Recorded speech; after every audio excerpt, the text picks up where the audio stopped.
what every Russian schoolboy knows. Good time of day to all you, my friends here on the Internet Chess Club. This is Grandmaster Yermolinsky. Welcome back, whatever Russian schoolboy knows. I would like to start a new series on building your opening repertoire.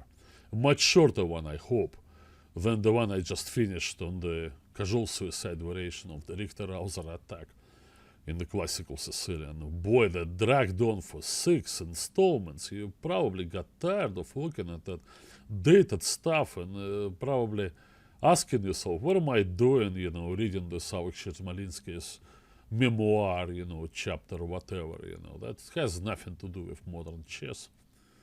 No, maybe.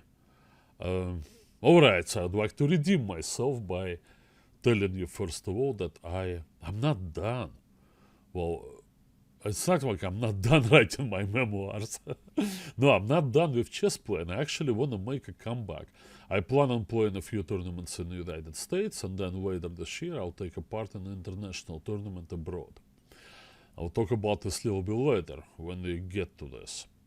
And a big part of my preparation is to continue with my switch from d4 on move 1 to e4.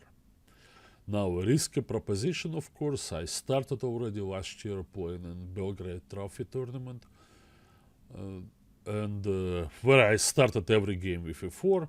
The tournament didn't go very well for me, but probably not do my bad openings with white. Maybe it's still coming.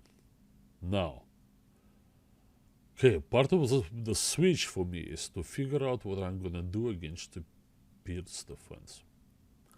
Now, sounds a bit strange, right? Why do I worry about the Pirc before worrying about the e4, e5 or the Sicilian main openings? True, I worry about that a lot. But the Pirc also has to be dealt with. The Pirc is the opening that some players, when they play it all the time, they play very well. I can recall a couple of guys from my Soviet days, Alexander Chernin, of course, and the author of a great book on the opening together with Lev Albert, I believe. And Zurab Ismail-Parashvili, a big shot at FIDE these days. And there are many others. I mentioned Jan Timman, of course, and Boris Gulko, many players. Now, I have faced the Pirc, and usually I played bishop g5, that was my favorite line. And also there is knight f3, bishop e2, Karpov line I played a lot. But today we're going to be talking about the Austrian Attack. Now, one of the foremost practitioners of the Austrian Attack, of course, was Robert James Fischer. I kind of searched through databases trying to find a good example of Fischer handling this line, and I found a couple, but then I thought it wouldn't be fair because I didn't study Fischer's games in the Austrian back then, when these games were played. And I'm doing this work right now and not really relying on that stuff. Perhaps wrongly. But I dig out a couple of games that, no, more than a couple, that interested me. And for today's installment, I would like to reverse the order.